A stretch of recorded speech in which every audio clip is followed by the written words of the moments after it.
fellow members of the Esoteric Order of Gamers. Now, I don't do reviews very much at the EOG. That's because really the entire channel is a review, because all the games that I cover are ones that I enjoy and play.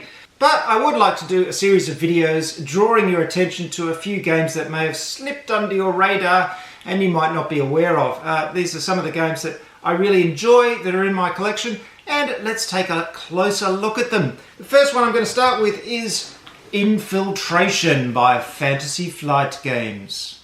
Infiltration came out in 2012 and it's set in the Android universe, which is Fantasy Flight's cyberpunk universe. Android Netrunner is set in that. That came out the same year as this. And also the game Android, which came out earlier in 2008 and is a very involved, complicated and long game of a sort of cyberpunk mystery, which didn't quite come off but was very, very ambitious for the time. However, this is a lovely little self-contained game that I often take along to game nights if there's about half an hour, 45 minutes left at the end of the evening and we want to play one more game, because it's always fun. So let me show it to you. It's by Donald X. Vaccarino, who made Dominion. And let's have a look inside the box. Now, of course, I've made a little rules summary for this, as I have for almost all of my games. You can find that at orderofgamers.com. Inside the box you get a whole heap of these data file counters, and they have a number on the back of them. You've got a security tracker and proximity dial, some standees for the characters, and you've also got a whole heap of large format cards, which are not only your character cards, but also the rooms of the corporate headquarters that you're going to be invading. So in this game, 2 to 6 players take on the role of cyberpunk criminals who are invading this corporate headquarters, this skyscraper, I assume. And they go through the rooms of the skyscraper, and in various rooms they'll encounter various things, and they'll also try to hack the systems to get data file counters. Now, data file counters, you get as many as you possibly can, and then you have to escape the building without being caught by the security forces. There's an alarm that's ticking down, and you've got a limited amount of time, and it's a nice push-your-luck mechanic. Those people who do manage to leave the building count up their data files, they count up the value on the back, total value on the back, and the one with the highest number wins. So let me set up the game and show you what it looks like when you're ready to play.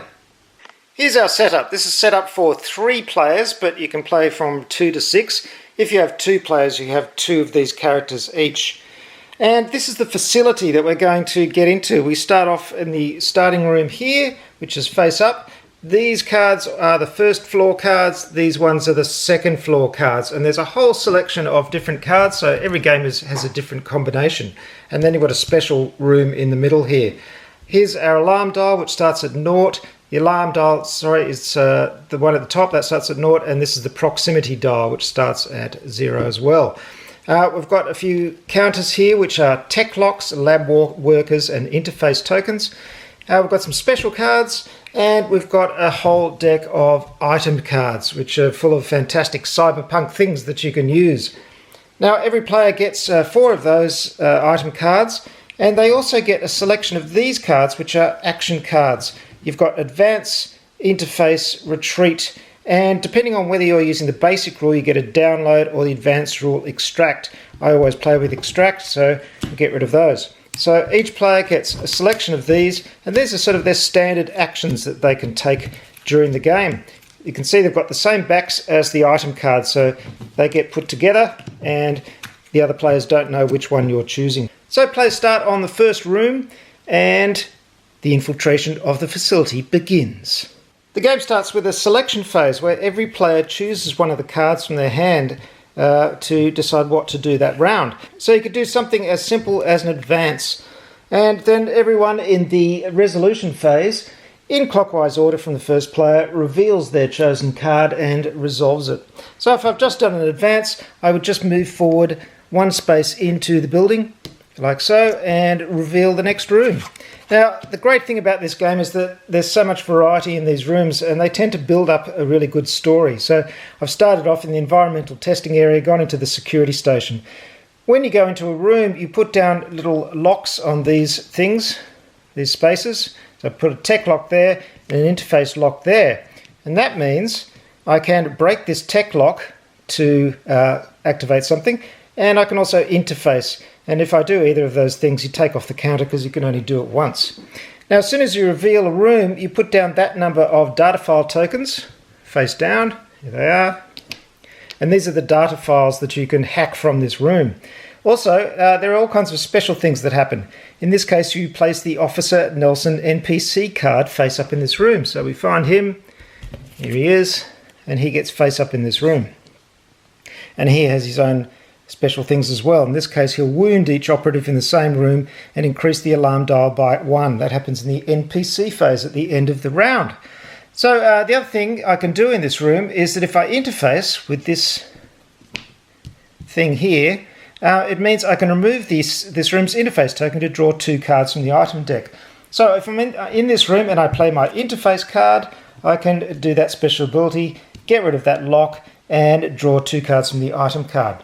So the other thing that you're mostly doing, of course, is trying to get these data file tokens. If you're in a room, you can play your extract card, and depending how many operatives are in the room, you'll get a certain amount of these data file tokens.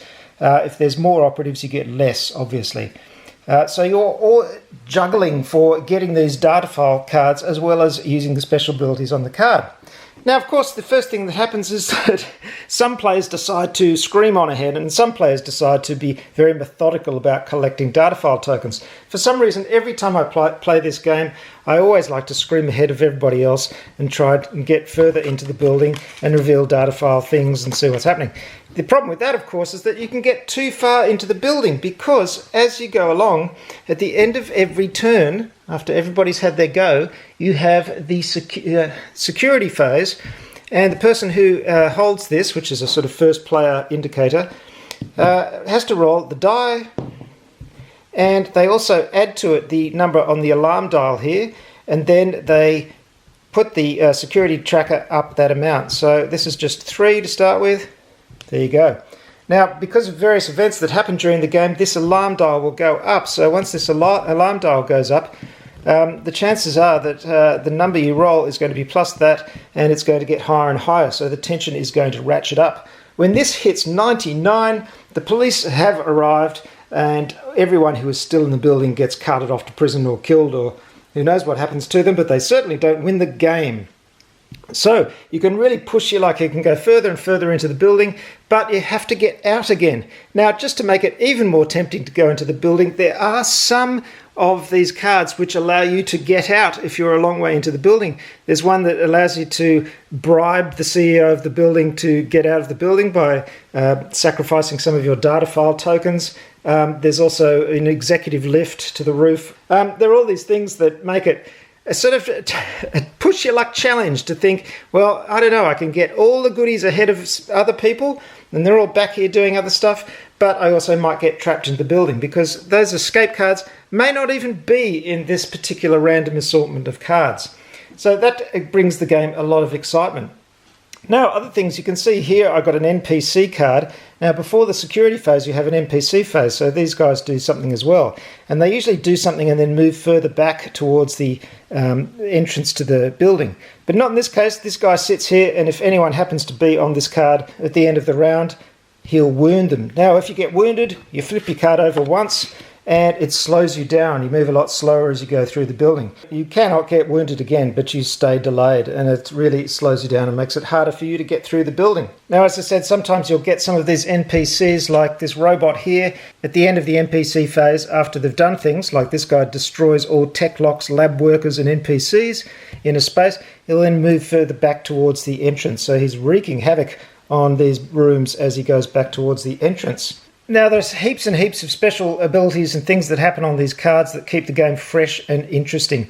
As I said, you can break tech locks to do things. So if I break the tech lock on this card, it would release another 5 data files into the room. So you get 3, 4, 5 of those, and you can see that there's a heap of data files here to be collected.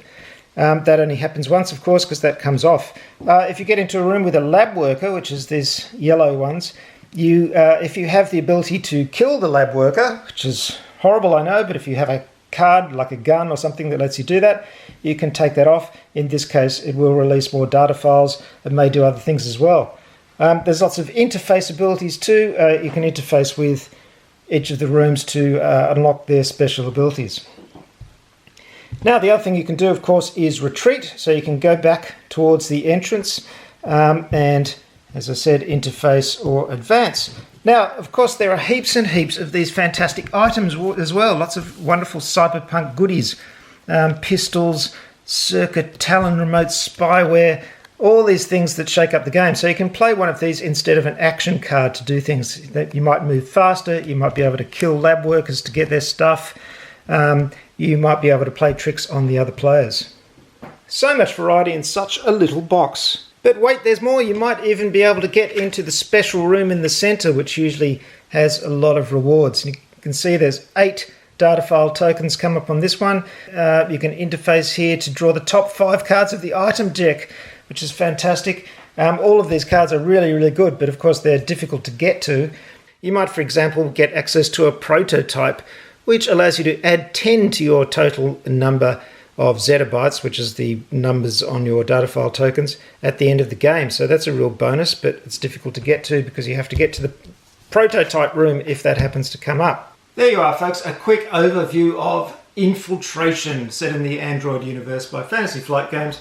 One of my favourite games, actually, when it comes to short, enjoyable, thematic games. It's dripping with theme. You really do feel like you're breaking into this building. Time is running out. When the alarm sounds, it's too late. You may have pushed your luck too hard. Or you may have left the building too early and not got enough data files to actually win the game. So there's a lot of choices involved, and there's a lot of atmosphere in the way that various rooms come up in various sequences. So sometimes it may be, the perfect sequence of rooms to make you feel that you're actually entering a facility, or it may be some bizarre collection of rooms that feels really weird.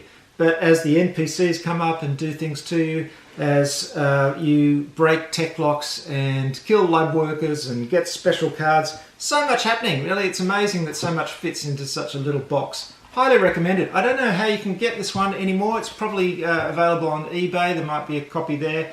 As far as I know, it's out of print. But really grab yourself a copy if you like cyberpunk theming and if you like short, really, really fun games. I think the recommended time, 30 to 45 minutes. Yeah, and certainly once you get to know the game, you'll be playing it in that short time frame. Perfect kind of game to finish off a game night. Thanks very much for watching. I hope you've enjoyed this little overview of one of my favourite games, and there'll be more to come in the future. Thanks for watching. It's the Esoteric Order of Gamers, orderofgamers.com. See you next time.